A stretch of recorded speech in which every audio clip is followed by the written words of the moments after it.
mengajar kami, Engkau bawa kami lebih mengenal Engkau secara pribadi.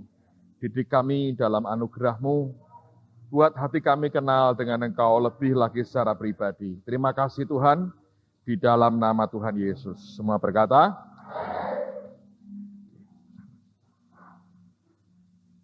ada dua pertanyaan yang dari dua saudara, lebih dari satu pertanyaan, tapi dari dua saudara yang saya mau jawab pada siang ini. Ada pertanyaan, ya, dikatakan apakah juga musik yang diurapi bisa dipakai Allah sebagai sarana impartasi? Menurut saya ya, betul bisa. Karena peristiwa ketika Elisa ya didatangi oleh beberapa raja yang mau berperang, dan dia tanya Tuhan itu, dia bilang panggil akan pemain musik, pemain kecapi. Ketika dimainkan kecapinya, Alkitab berkata, maka roh Tuhan menguasai dia, baru kemudian dia bernubuat. Dan saya yakin sebetulnya musik itu Tuhan sendiri ya. Itu suasana surgawi yang memang diciptakan oleh Tuhan. Kalau Anda baca di Yesaya itu kan dikatakan bahwa Lucifer tadinya itu kan malaikat penyembah tuh. Di badannya itu kan ada alat musiknya sebetulnya, ya toh. Dan dikatakan dia yang paling dekat dengan Tuhan. Jadi memang itu betul sekali, itu bisa membawa akan atmosfer surgawi yang kuat di tengah-tengah kita. Dan kita tahu seperti Daud mainkan kecapinya, ketika setiap kali Saul kerasukan, dia merasa nyaman, lega hatinya, terus roh jahat itu undur dari Raja Saul. Jadi betul ada saatnya di mana musik yang luar biasa, yang kuat itu bisa membawa impartasi pekerjaan roh yang sangat kuat dalam kehidupan kita. Itu iya. Jadi karena itulah itu penting sekali. Daud berkali-kali kalau Anda baca di Mazmur dikatakan dengan permainan kecapi. Dia bilang untuk pemimpin biduan dengan permainan kecapi. Kenapa dia beritahu harus dengan apa? Sebab dia tahu selera Tuhan itu mau yang bagaimana. Saya pernah dapat pelajaran bagus sekali dari Benny Hinn sebetulnya. Ini ada satu perjalanan yang tidak terduga. Pada waktu itu saya ikut KKR-nya dia. Lalu pada hari setelah KKR saya terbang ke Orlando. Dulu beliau menggembalakan gereja di Orlando. Nah, ketika duduk di situ dengerin dia khotbah, Rebunya, dia khotbah bagus sekali tentang bagaimana sebetulnya hadirat Tuhan pun itu dibawa ya oleh tanda petik ya, oleh yang namanya penyembahan kita. Itu ada. Sehingga dia bilang setiap lagu itu menentukan sekali. Ya, jadi kalau orangnya pas ya, lalu musiknya pas, lagunya pas, semua dengan yang Tuhan mau itu naik. Tapi kalau tidak pas, turun. Atau pas cuma terlalu lama, tulong. Ada yang diulang-ulang sampai capek, sampai lama sekali, itu turun itu. Karena sudah di luar kehendak Tuhan sendiri. Nah, dia berkata seharusnya setiap worship leader itu membawanya naik. Dia harus tahu kapan harus diganti, setelah berapa kali. Lalu dia harus tahu juga diganti lagu apa. Kalau itu nggak pas, ya gantinya nggak pas, lagunya nggak pas, turun. Karena itu bukan yang dimaui Tuhan.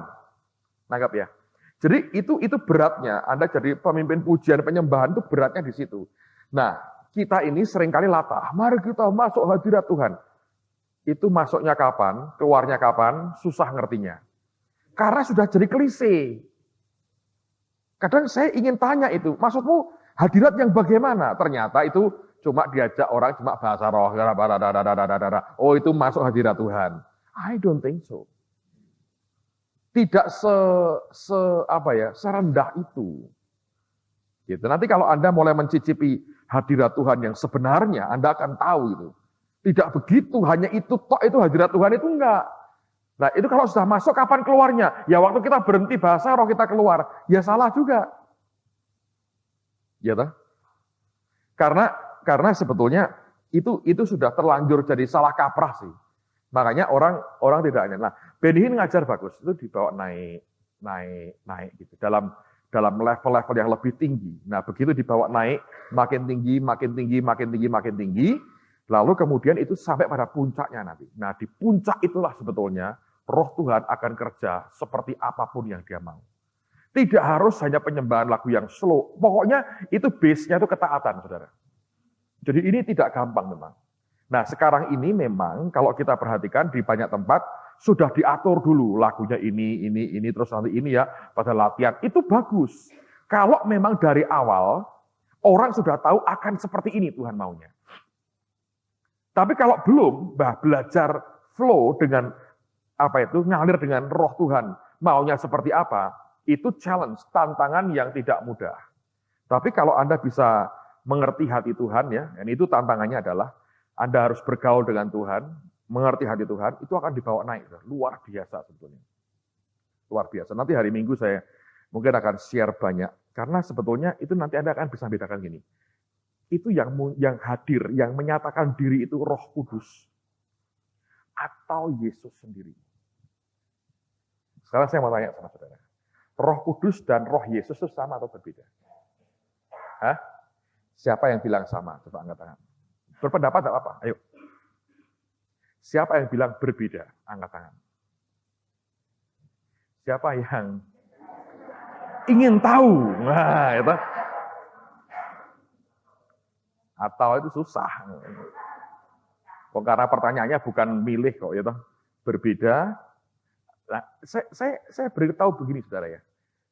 Jadi kalau Anda bilang sama, itu dulu pernah ada satu anak Tuhan, ya namanya saya nggak usah sebut ya. Dia ngarang lagu, Yesus, pertanyaan, Engkau Roh Kudus yang turun ke dunia. Benar atau salah? Ayo. Siapa yang bilang benar, angkat tangan? Loh, katanya sama. Benar nggak? Kalau lagu itu berkata, Yesus, Engkau Roh Kudus yang turun ke dunia. Benar atau salah? Memang itu direvisi lagu itu. Rekaman pertama kalau Anda masih dapetin itu kalimatnya Yesus, Engkau Roh Kudus yang turun ke dunia. Banyak orang berkata theologically itu error sebetulnya. Karena itu dua pribadi yang berbeda. Nah, kalau Anda baca di Kisah Rasul 16 artinya tentang panggilan Makedonia itu kan ada dua. Roh Kudus mencegah, terus yang kedua, Roh Yesus yang mencegah. Kalau bahasa Inggrisnya bagus. Roh Yesus itu suffer them not. Kata menghalangi, tidak mengizinkan itu tidak membuat dia menderita. Artinya begini, Anda kalau di luar kehendaknya, suffer, menderita. Yang sebetulnya tidak perlu. Ada lagi penderitaan karena namanya. Tapi ada penderitaan karena kesalahan kita. Kita masuk di sesuatu yang Tuhan tidak mau. Nah, ternyata itu menurut saya berbeda. Karena itu tiga-tiganya berbeda. Bapa, Putra, dan Roh Kudus. Itu memang tiga pribadi. Memang tiga pribadi. Cuma otak kita ini untuk ngerti tiga kok satu itu susah. Tapi memang tiga pribadi itu. Jelas. Nah, itu nanti kalau Anda mulai bergaul dengan Tuhan, saudara akan mulai merasakan perbedaannya.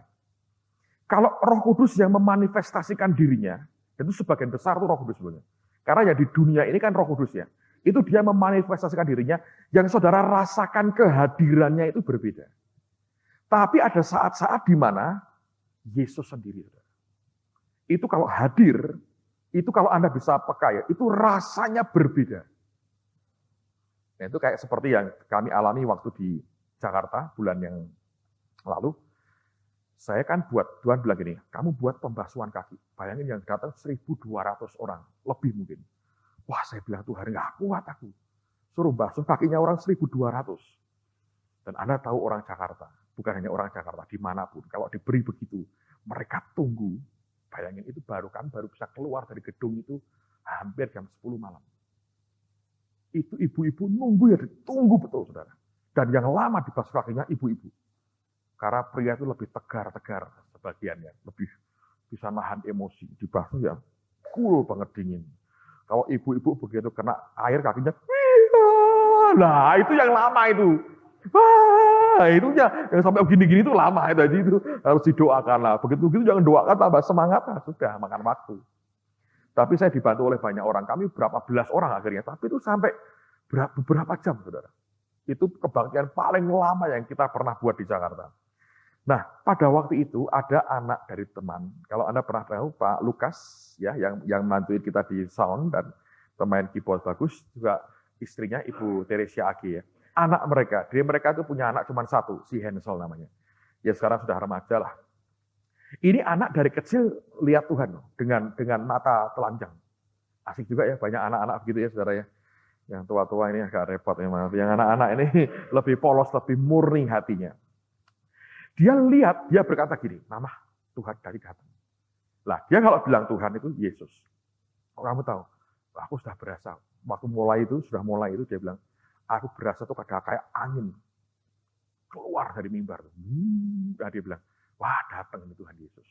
Sambil mau nangis, merinding. Wah kuat. Terus saya bilang, muncul betul Tuhannya. Dan itu dalam kemuliaan. Jadi sepanjang kami basuh kaki itu, Tuhan itu berdiri. Dilihati satu persatu, diperhatikan. Luar biasa. Itu kehadiran spesial. Itu sesuatu yang di mata Tuhan spesial sekali. Jadi kalau Anda bisa nangkap dunia roh ini luar biasa.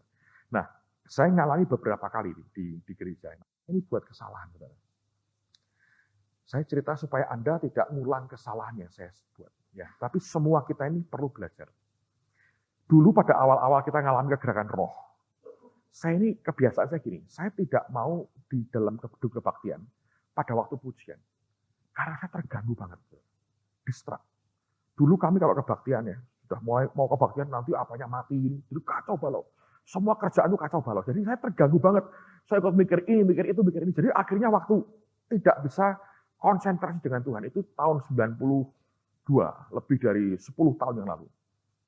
Nah, tapi dari kebiasaan saya gini, kalau mau kebaktian, saya di belakang. Itu di kantor saya sendiri dengan Tuhan. Nyiapin hati.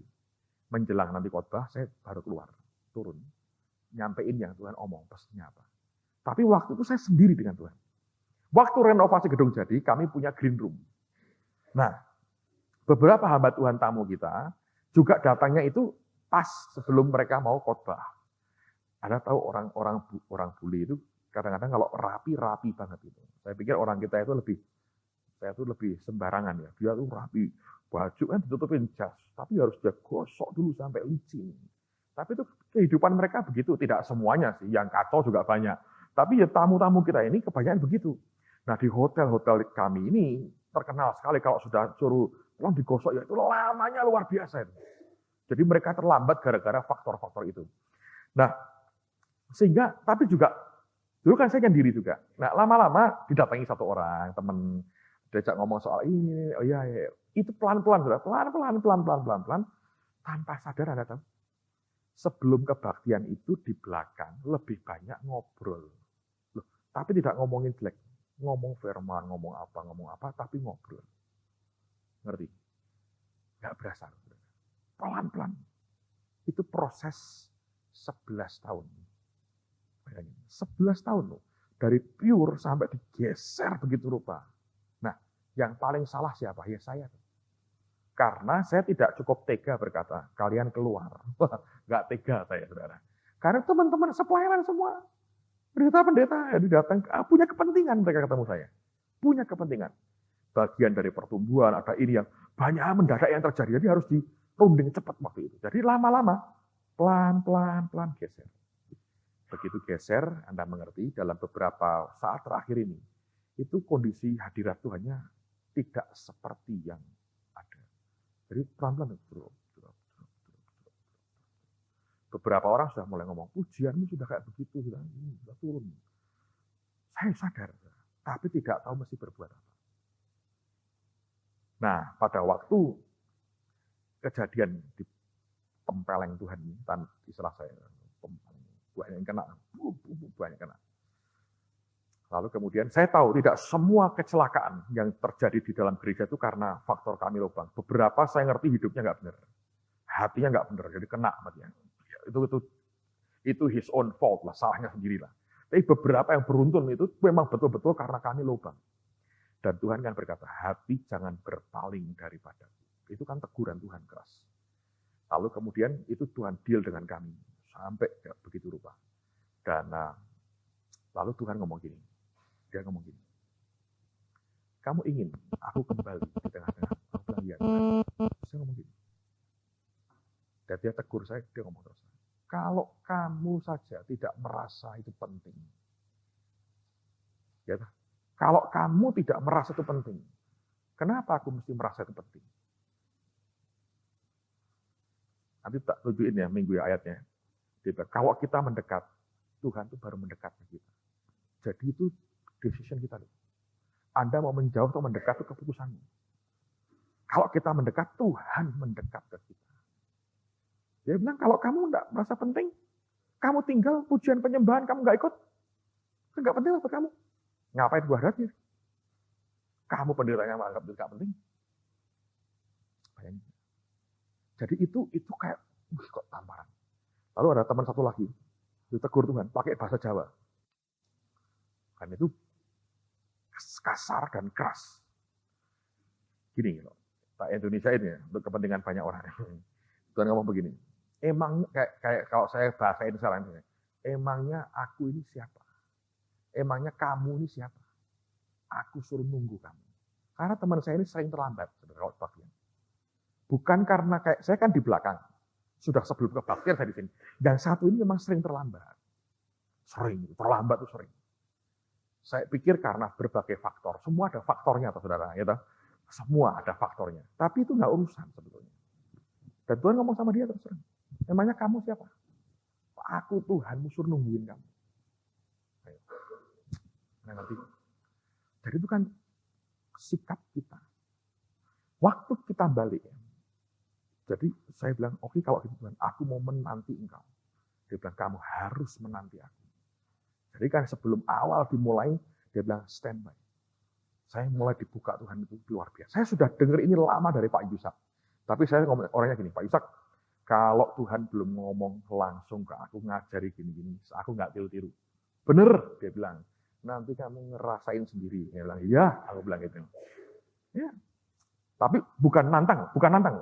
Tapi kalau saya ingin tidak ikut-ikutan orang. Saya ingin punya BS pengalaman dengan Tuhan sendiri. Itu tidak akan hilang, saudara.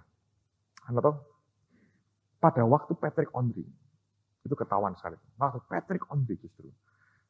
Itu kan saya datang jam 5 kurang, sore hari. Waktu persis jam 5, hadir Yesus. Saya lihat, turun. Waduh, saya bilang. Saya jam saya persis jam 5. Dia ngomong, mana pernah aku terlambat. Pernah, persis jamnya. Terus semua yang Pak Yusak pernah ngomongin ke saya terngiang. Dia bilang gini, aku tidak boleh terlambat kalau kebaktian. Kalau aku tugas, tidak boleh. Karena aku pelayan. Ngerti? Masa kalau Anda itu pelayan ya restoran ya, pengantin sudah siap mau pesta, pelayannya terlambat setengah jam. Oh, sudah datang ya pengantinnya ya? Nah, maaf. Lempar sepatu, saudara yang begitu. Masa begitu? Ini pelan pecat aja. Oh, sudah mulai tuh. Oh, halo pengantin. Sebentar ya, saya ganti baju dulu. Nggak bisa dong. Mestinya datang lebih awal, pulang paling terakhir.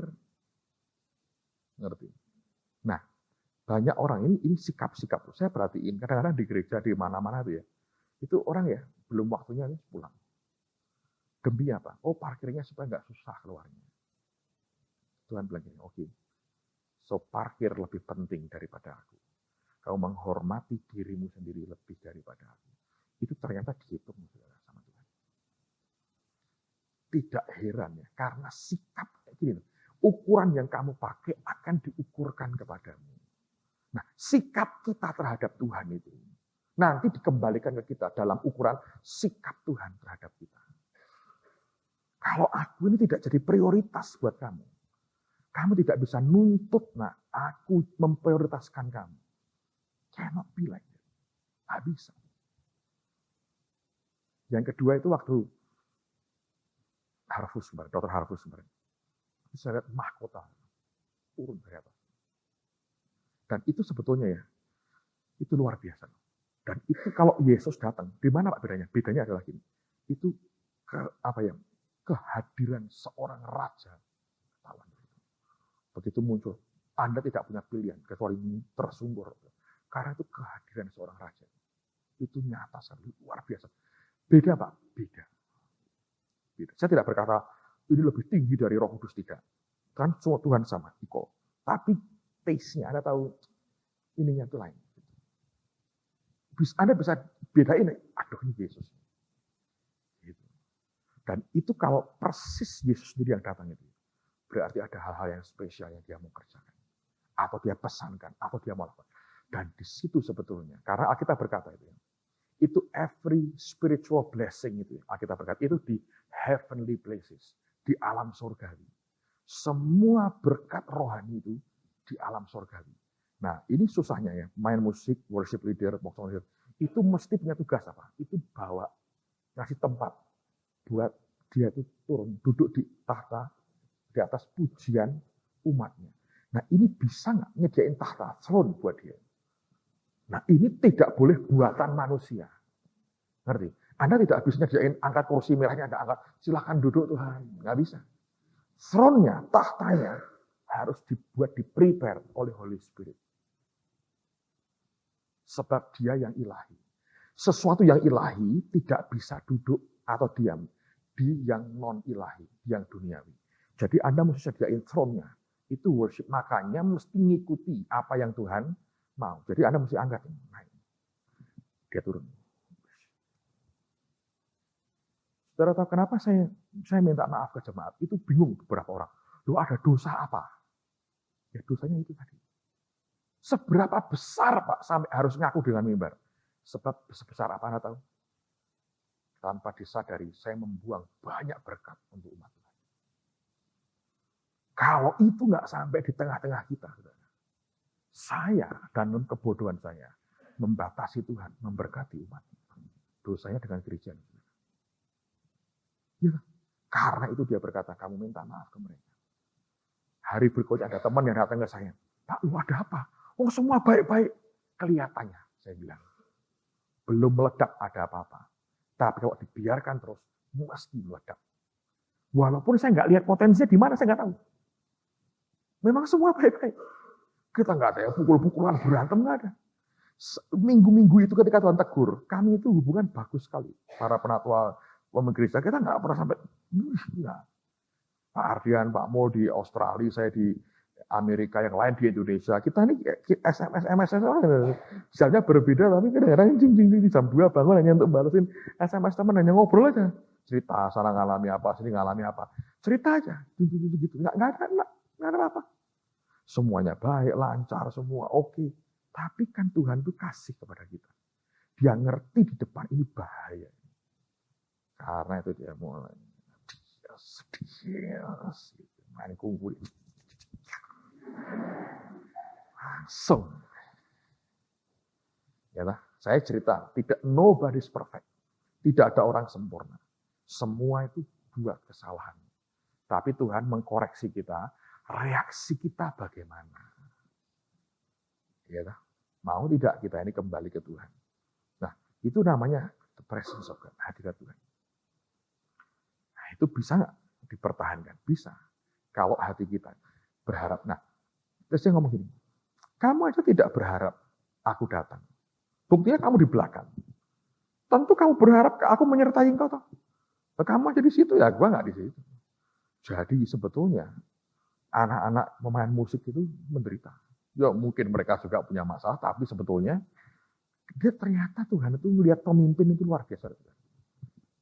Ketergantungan sebuah gereja lokal pada pemimpinnya itu besar sekali ternyata. Makanya kalau sebagai pemimpin Anda tidak mengalami breakthrough dalam hidupmu, wah gawat. Benar. Tapi dia bilang, kalau kamu menanti aku, kamu berharap aku datang. Dan Alkitab berkata, pengharapan tidak pernah mengecewakan. Kalau kamu berharap aku datang, aku akan datang. Karena harapmu itu. Gitu. Dengan kamu berharap aku datang. Alkitab berkata pengharapan seperti saup yang dilabuhkan di belakang tirai. Itu apa? Holy of Holies. Ruang Maha Kudus sebetulnya. Makanya tidak akan mengecewakan. Karena ditaruhnya di ruang Maha Kudus. Jadi kalau kita expect nunggu Tuhan, come Lord, sesuai dengan janjimu, datang dia. Dan kehadiran itu mengubah. Nah, lalu di situ sebetulnya ada sukacita, ada kekuatan, ada kegembiraan, ada apapun. ada berkat luar biasa yang Tuhan akan salurkan dan alirkan dalam kehidupan umatnya. Nah, di situ orang diberkati, saudara. Ngerti ya? Jadi ini masalah serius sekali. Jadi betul sekali. Pujian, penyembahan, musik kita itu bisa punya makna besar dalam hidup kita. Kadang-kadang Anda cukup punya satu keyboard, tapi hatinya nyembah, harap ke Tuhan. Kamu datang Tuhan. Apa yang Anda sedang lihat dalam beberapa minggu terakhir ini pelajaran berharga bagi saudara. Anda merasakan sendiri, Anda di dalamnya, Anda bagian dari itu. Saya berdoa tidak pernah engkau lupakan seumur hidupmu. Kita bisa nyimpang loh hati kita. Ya, kesibukan begitu banyak, berkat begitu limpah diberikan Tuhan. Tetapi hati bisa geser, saudara. Dan Tuhan mengembalikan hati itu supaya kita bisa tetap dalam aliran anugerah Tuhan yang luar biasa. Amin. Hal kedua yang ditanyakan begini. Saya mengenal seorang hamba Tuhan yang sering kali berkata begini. Sebenarnya saya mengasihi orang itu tetapi secara roh saya menolak dia. Hal tersebut dia ucapkan ketika menjelaskan mengapa dia bisa menyukai atau tidak menyukai seseorang. Apakah memang bisa begitu? Saya bilang iya. Tapi ini memang begini. Jadi ada namanya discernment, karunia membedakan roh. Ya. Ada orang-orang yang bermasalah sekali dalam hidupnya. Dan kita tahu ini orang ini ada yang nggak beres dalam hidupnya. Tapi kita nggak tahu itu apa kadang-kadang. Cuma di hati itu kayak, aduh, ini orang bermasalah. Ada sesuatu di dalamnya yang aku nggak tahu itu apa. Jadi yang di dalam kita, roh dalam kita tuh mulai gerah, mulai, aduh, nggak bisa untuk bisa accept. Nah, itunya memang betul, tapi hati-hati. Karena itu bisa mempengaruhi pikiran dan perasaan kita.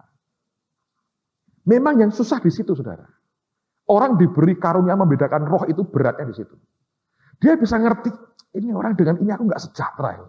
Ini ada yang tidak beres sama orang ini. Entah apanya aku nggak tahu. Tapi aku nggak bisa kumpul dengan dia, nggak enak. Ini hawanya itu nggak enak buat aku. Aku nggak mau. Nah, yang mesti hati-hati, minta Tuhan, ajari aku bersikap sebagaimana seharusnya. Karena itu bisa nempel ke jiwa kita, lalu tanpa sadar kita benci orang itu.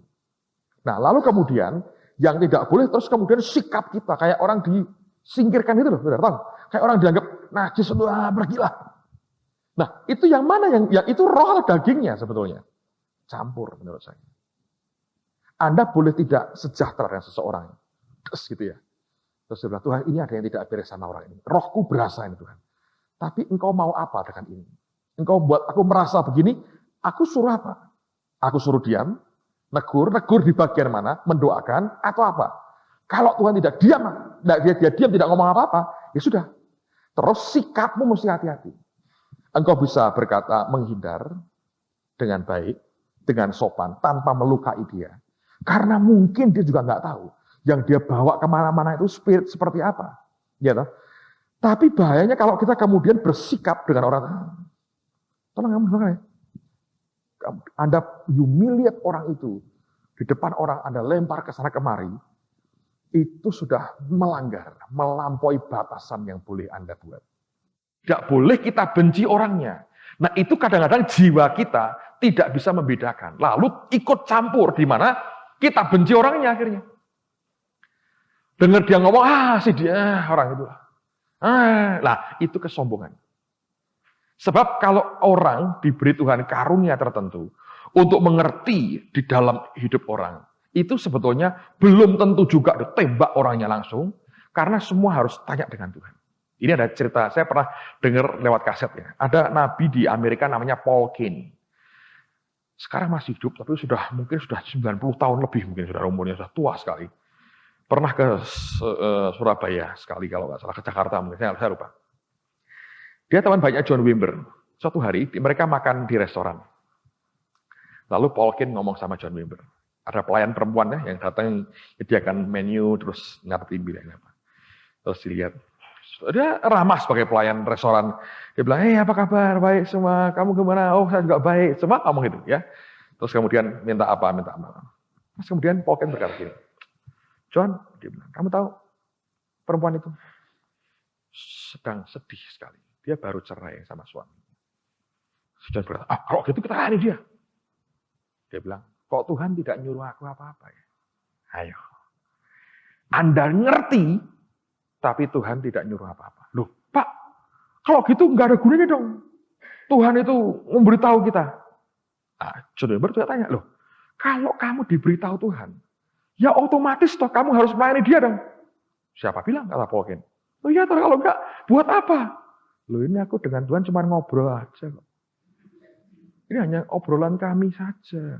Itu baru cerai, sedih tuh hatinya. Gitu aja dia cerita. Yang ini lagi begini, ini lagi begini. Ngobrol ya, dia ngobrol aja hidup kita. Makanya susah toh hidup tanpa aku. Iya Tuhan, bener. Terus dia beritahu, itu habis cerai orang itu, habis ini. Terus layani dong. Dia nggak ngomong. Lah kamu kok diberitahu? Ya kita kan ngobrol-ngobrol aja. Nah, dia kan maha tahu, ngerti semuanya. Ngerti. Jangan batasi Tuhan dengan frame kita. Yang membuat rusak kan begini. Anda ngerti sesuatu, Anda hantam ke orangnya. Yes. Sedangkan ya, kalau Anda baca dalam kitab Yeremia, Alkitab berkata, break up your fallow ground. Saya pernah khotbah itu kan. Fallow ground itu kan tanah sudah kering, tidak dikerjakan selama setahun, disabatkan selama setahun. Itu aja, petani kalau dengar begitu, nunggu hujan awal turun, saudara. Karena hujan itu melembutkan tanah. Kalau tanah kering Anda bajak jadi pasir. Betul nggak? Coba aja nggak percaya. Tanah kering Anda cangkuli, jadi apa? Pasir. Bisa jadi bagus, lembut, teratur, baik. Ketika apa? Airnya ada. Petani zaman itu ngerti. Nunggu hujan. Nah, waktu roh mulai kerja, di situ saudara mulai bicara. Ngerti apa yang terjadi. Saudara ngerti, pada waktu kami itu ngalami ini, Tuhan itu negur pertama lewat Pak Yusak. Pagi-pagi dikasih penglihatan soal gereja kami. Langsung telepon ke Semarang, tahu saya di Amerika, telepon beberapa orang. Dia berkata gini, aku mau para pemimpin betul-betul ngerti. Jadi dia telepon beberapa orang yang stay di Semarang. Ditelepon, diajak ngomong panjang lebar. Untuk diyakinkan bahwa kamu serius dengan ini ya. Lalu mereka berkontak ke saya. Nah, dari situ, teman saya berkata ini, Om ke Semarang dong. Dia bilang, tidak. Aku tidak disuruh Tuhan. Nah, tapi kondisinya begini, kalau nggak ke Semarang gimana? Nanti Tuhan akan utus hambanya yang lain, bukan aku. Aku cuma sebagian diomongi, terus mendoakan. Ternyata Tuhan pakai Glory Bahman. Tapi itu pun tidak total Glory Bahman, saudara. Karena sampai pada titik bongkar-bongkar yang di dalam, Tuhan tuh ngomong ke kami langsung pribadi-pribadi itu, saudara. Jadi Glory bahkan tidak ngerti. Ini di mana akarnya? Cuma dia bilang, aku disuruh Tuhan, kebaktian tiap hari. Dan itu acara paling gila-gilaan yang pernah kita buat. Nah, luar biasa. Tapi itu, jadi terus digituin, saudara. Seperti gini, seperti orang sudah infeksi di tenggorokan, Anda perlu antibiotik, ngerti? Antibiotik itu Anda mesti minum sampai obatnya habis. Kalau Anda hanya sedikit-sedikit, nanti kebal. Jadi itu kita dikasih antibiotik itu waktu dengan Glory itu. Selama berapa? 11-10 hari itu antibiotik tiap hari. Sampai parau suaramu nggak apa-apa, tapi rohmu tidak parau lagi, saudara. Ngerti? Itu di antibiotik sebetulnya sama Tuhan. Dan saya belajar dari pengalaman, saya bilang, wah benar ya Tuhan itu luar biasa. Jadi kalau tidak disuruh, jangan kita gerak. Nah, kalau engkau dipakai Tuhan, diberi karunia itu, membedakan roh, Anda mesti tetap berhikmat, minta Tuhan. Istri saya ini termasuk orang yang punya karunia itu, membedakan roh. Jadi itu bodyguard saya paling hebat itu istri saya. Serius. Ngomong sama orang itu, nanti malam saya diomongin. Yang ini, hati-hati, ini beres, ini. Tadinya saya bilang, kamu terlalu perasa. Tapi setelah bertahun-tahun kami menikah, dan setiap kali dia ngomong, ini aku nggak sejahtera. Terjadi betul. Sekarang saya nggak bisa, tidak boleh mengabaikan yang dia omongin apa. Anda nanggap itu. Luar biasa. Pada waktu Glory doakan istri saya, numpangin tangan gitu ya. Saya kan nggak secara daging saya nggak happy. Karena itu kan yang saya coba hindari selama ini, saya nggak mau. Tapi saya sembahyang, saya bilang, Tuhan, saya diam aja, Tuhan ini gimana sih? Terus Roh Kudus itu kayak ngomong begini. Saya nggak berarti berkata bahwa itu konfirmasi, tapi dia seperti ngomong sama saya. Selama ini di gereja yang berani bilang tidak sama kamu siapa? Ya istriku. Yang lain mana berani bilang tidak. Yang selama ini berani nyiksa kamu siapa? Ya istriku. Anak-anak tahu Tuhan itu punya sense of humor. Dia pakai kata-kata saya. Saya ngomong sama istri saya gini, kamu tuh nyiksa aku. Tapi nyiksa untuk kebaikan. Anda tahu nyiksanya dia? Saya sudah sekian lama ini dikasih pilihan kalau makan. Mau beras merah, nasi merah, jangan bilang rojo lele dan nasi Cianjur. No, beras merah. Sekarang ditawar yang baru. Ada nasi Taj Mahal. Itu nasi, kadar gulanya diambil. Tapi tidak ada persatuan pada nasi itu. Kalau dimasak itu saling terpisah. Tidak ada unity. Anda tahu itu nasi itu? Kalau nasi Cianjur, kalau di sini rojo lele itu unity-nya itu enak, saudara. Kalau pas anget itu ada kesatuan hati mereka itu bagus. Tapi yang dia masak buat saya ini tidak ada unity. Masing-masing biji beras dan nasi itu sendiri-sendiri melekat dengan Tuhan. Tidak ada unity. Ya serius. Daging saya ingin setiap hari makan steak barbecue, ya toh. Dia bilang sayur buat kamu. Itu kan penyiksaan, saudara. Dan Roh Kudus ngomong sama saya, yang berani nyiksa kamu siapa? Ya ini Tuhan. Yang berani bilang tidak.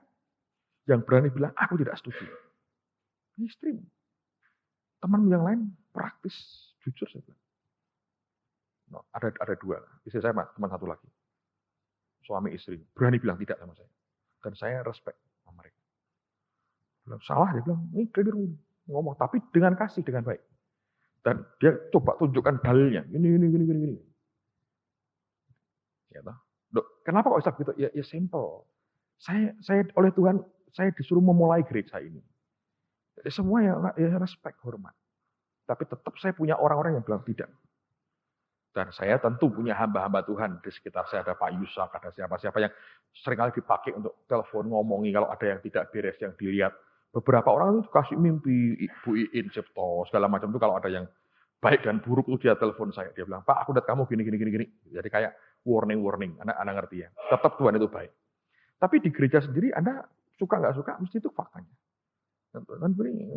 Yang berani mengingatin kamu, ngomong cukup keras ya, ya istri. Jadi itu yang membuat saya bilang, ya sehatlah. Saya tidak bisa sebetulnya. Karena istri saya ini orangnya polos. Nggak bisa berpolitik. Lurus orangnya. Serius. Dia nggak suka politik. Main begini ya, nanti ini dirayu supaya ini. Tidak pernah. Dia tuh lurus. Jadi dia bilang, ini kamu kan tidak bisa ngajak dia untuk berbuat curang dan jahat. Nggak bisa. Karena orangnya lurus. Nggak mau politik kamu. Jadi dia bilang, memang aku ini jodohmu ya. Terima kasih Tuhan ini nyiksa aku. Tapi dia bilang, untuk tidak memperbesar perutmu perlu disiksa seperti ini. Jadi tapi dia punya kepekaan. Dia ngerti ini nggak beres. Dia tapi kadang-kadang tersiksa. Sudah ngerti. Tuhan bilang, doakan saja. Kalau kadang-kadang ngerti, pengen ngomong. Dia bilang, tidak boleh. Doakan saja. Tetapi kan begini Tuhan. Doakan. Doakan. Ya nggak boleh ngomong. Nanti Tuhan pakai orang lain pada waktu yang berbeda dengan cara Tuhan sendiri. Ngerti ya? Jadi kalau Anda merasa 1-2 orang, aku nggak suka sama rohnya, baik. Minta Tuhan beri aku hati, tetap aku bisa mengasihi dia. Tetap aku tidak nolak dia. Tetap aku bisa care dengan orang ini.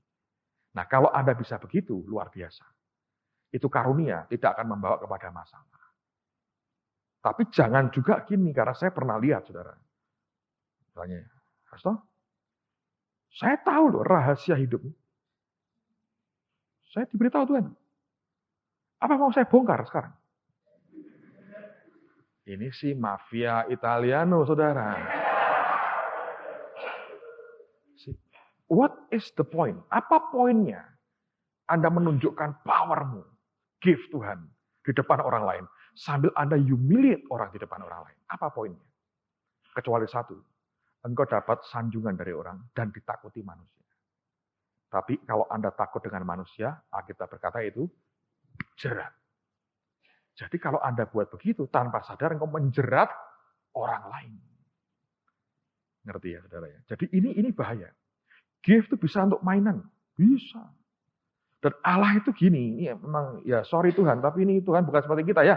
Dia murah hati banget. Dia sekali memberi, itu sukar untuk dia narik kembali itu, saudara. Nah, yang repot bahaya kalau kita mainkan. Contoh ini. Saya ada urapan kesembuhan, saudara. Kalau Anda memberi saya $1.000, saya percaya waktu uang sampai di tangan saya, ngalir nih urapannya. Saya percaya uang juga sarana transfer. Tapi kalau memang betul Tuhan suruh begitu nggak apa-apa. Tapi kalau Anda olah sendiri, gimana gua dapat duit? Kalau Anda using karunia itu, nanti Anda kena dengan Tuhan sendiri. Anda berurusan dengan Tuhan si pemberi karunia itu. Nangkap ya, saudara. Jadi ini banyak segi dalam hidup kita. Makanya yang penting, hati itu mesti murni di hadapan Tuhan.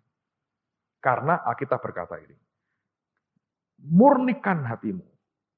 Biarlah dimurnikan hatimu, hai orang yang mendua pikirannya. Jadi orang bisa mendua pikirannya. Bisa double Tuhan dan dunia, Tuhan dan dagingnya. Karena hatinya pertama-tama tidak murni. Makanya kalau hati murni, pikirannya satu ke Tuhan. Tapi kalau sudah tidak murni, tercampur, maka ini bisa pecah dua. Di situ antara kepentingan Tuhan dan kepentinganmu, engkau coba jadikan satu. Kacau. Dan Alkitab berkata orang yang mendua pikirannya tidak akan mendapat apa-apa dari Tuhan. Amen. Ini adalah pertanyaan yang berikut ini. Ini sering ditanyakan orang, tapi saya nanti beri kesempatan Anda untuk menjawab. Saya punya pertanyaan ya, apakah jika orang sudah mati tapi sebelum dia mati, orang tersebut belum pernah sama sekali mendengar tentang Injil, berita keselamatan, penebusan Yesus Kristus. Contoh orang ini tinggal di daerah terpencil yang belum terjangkau misionaris atau negara yang benar-benar tertutup terhadap Injil. Apakah masih ada kesempatan bagi orang seperti ini menerima keselamatan setelah dia meninggal atau diinjili oleh Roh Kudus atau Yesus sendiri mungkin. Sehingga pada waktu itu atau waktu diinjili dia dapat menentukan dalam hidup setelah kematiannya itu menerima keselamatan atau tidak. Saya bertanya ini karena ada ayat dalam 1 Petrus 3, 15-20 yang sepertinya menunjukkan penginjilan oleh Roh Yesus pada roh-roh orang mati yang masa hidupnya belum pernah mendengar Injil keselamatan. Jadi ini dua pertanyaan. Ya. Orang yang di tempat terpencil itu, yang belum pernah dengar sama sekali Injil, masih bisa nggak diselamatkan? Kenapa?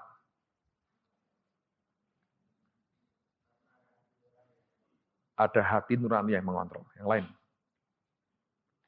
Coba dibaca, Pak, kamu baca. Roma 2 ayat 12-16. Jawabanmu itu di firman sebetulnya. Coba Roma 2 ayat 12-16. Coba dibaca. Keras. Thank you.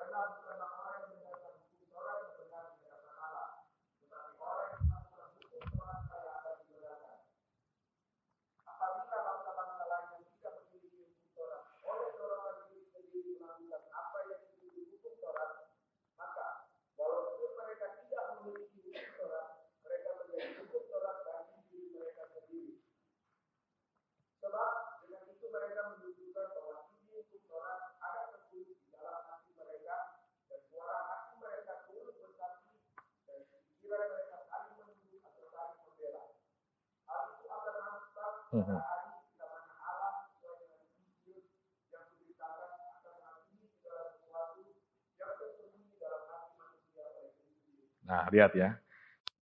Jadi begini, saya mau pertegas. Kalau kita dalam Yesus, terima keselamatan lahir baru, Anda tidak akan dihakimi. Langsung dibenarkan. Benar. Sisanya, the rest, akan dihakimi. Di antaranya mereka ini. Yang tidak tahu Injil. Tapi, dalam hidup setiap manusia, Tuhan sudah taruh firman. Kebenaran dalam dirinya.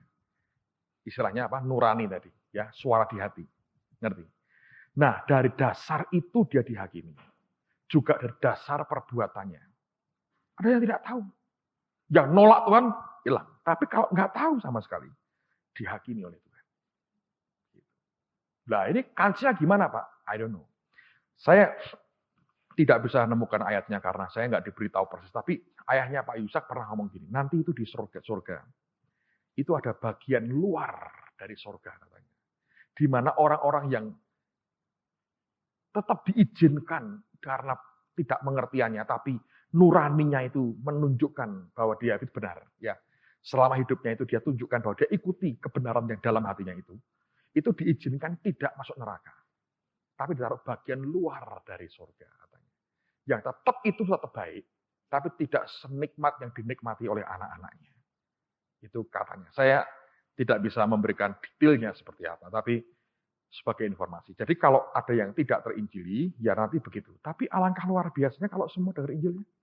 Ya, karena daripada tegang menantikan mati dan hidup, lebih baik sebelum kita pulang ke rumah Bapa, kita tahu kita pulang ke rumah Bapa. Itu akan lebih luar biasa. Ya. Nah, pertanyaan Roh Yesus nginjilin orang mati terjadi untuk mereka yang mati sebelum Yesus mati dan bangkit. Jelas itu. Tidak ada indikasi bahwa terus setelah itu Tuhan nongkrong di alam maut, nunggu orang mati. Oh, ini belum dengar. Maukah terima aku? Nah, come on. Nah, kalau gitu, untuk apa kita nginjil? Ngabisin duit, saudara. Itu. Kenapa kita mesti sampai orang-orang itu rela mati karena nama Yesus memberitakan Injil? Karena Alkitab berkata, manusia hidup cuma sekali, sesudah itu apa? Dihakimi. Jadi secara pribadi saya tidak percaya bahwa terus kita bisa nginjili roh orang mati, diinjili lagi, diomongin lagi. Apa kamu tahu dari mana itu roh manusia atau roh setan? Kalau setan ngaku bertobat, Alkitab berkata dia bapak segala manusia. Kok percaya omongan setan? Ngerti tidak? Kok percaya omongan setan? Kenapa setan tidak ada pengampunan? Sebab dia tidak ditipu siapapun. Ngerti? Manusia itu tertipu oleh setan. Pengampunan turun. Tapi kalau setan itu muncul dari dalamnya itu. Original sin-nya dari dia itu. Makanya habis. Dan tidak ada indikasi yang mengatakan bahwa itu bisa diinjili. Oh, dia kan Allah segala makhluk, Pak. Itu kalau bahasa aslinya itu Allah semua manusia. Dalam pengertian manusia sebetulnya. Nangkap ya? Ada teman-teman yang sampai ayam diurusi. Beli, saudara. Manusia sudah sekian miliar. Ayam dipotong, kita goreng saja. Jangan spend waktumu untuk ayam jagomu, bertobat dan terima Yesus. Lalu kau berikan perjamuan suci pada ayam jagomu. Please. Jangan buang waktu untuk begitu. Ngerti saudara ya? Mohonlah jangan buang waktu untuk begitu. Nanti ketemu Tuhan. Tuhan aku ayam jago, Tuhan aku bawa ke... No way. Kenapa mesti ayam diinjili? Apakah ayam ada rohnya? Itu kalau mati ya lenyap aja. Lenyap. Bapak kan surga nanti nggak ada binatang. Banyak. Nggak usah bawa dari sini, saudara. Ya. Ada orang yang saya punya, orang yang saya kenal, anjingnya mati, upacara Kristen penguburan. Gila, nggak ada pendeta mau dia sendiri mimpin. Serius. Masih hidup orangnya sampai sekarang. Anjingnya mati. Dia nyanyi sendiri.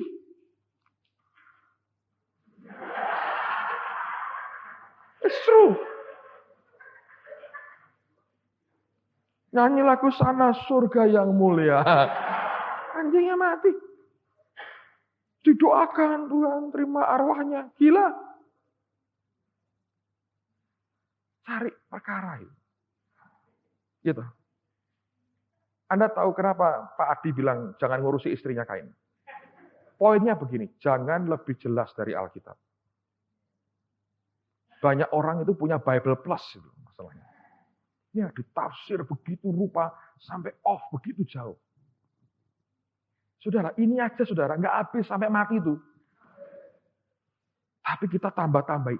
Kerjaan sudah begitu banyak, jangan ditambah dengan yang lain. Lalu semua roh di Injili, saya bilang, I don't know it. Tapi saya tidak lihat itu. Ya toh? Coba Anda perhatikan. Perumpamaan Yesus tentang Lazarus yang miskin dan orang kaya yang mati masuk surga. Abraham di sana. Nggak nginjili kok. Loh, Abraham kan bisa ngomong-ngomong toh. Kenapa Abraham tidak berkata, hai orang kaya. Maukah engkau terima Yesus? Supaya engkau seperti Lazarus ini? Mau Lazarus masuk surga. Masa begitu? Abraham aja tidak terbeban nginjili orang mati kok. Kita mau lebih hebat dari Abraham. Ya, mana indikasinya? Dia kan minta coba teteskan air. Dia bilang apa? Ada jarak. A distance. Ada jarak. Nangkap saudara ya. Jadi, sudahlah, beban sudah banyak. Jangan ditambah yang begitu-begitu. What for? Nggak bangun apa-apa. Itu hanya mengenakkan hati buat orang-orang yang belum sempat nginjili orang tuanya, tapi sudah pulang ke rumah Bapak. Gitu. So, Anda nangis di depan patung atau patung foto papanya berkata, Papa, Yesus itu baik, Papa. Sulit. Tidak berarti papamu pasti masuk neraka. Nanti Tuhan akan menghakimi.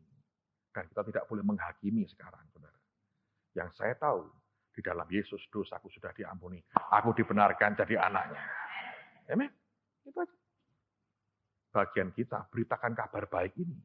Daripada orang hadapi pengadilan tata Tuhan. Yang mengerikan bagi banyak orang. Ya, saya harap ini bisa dipahami. Mari berdiri sama-sama, saudara. Haleluya.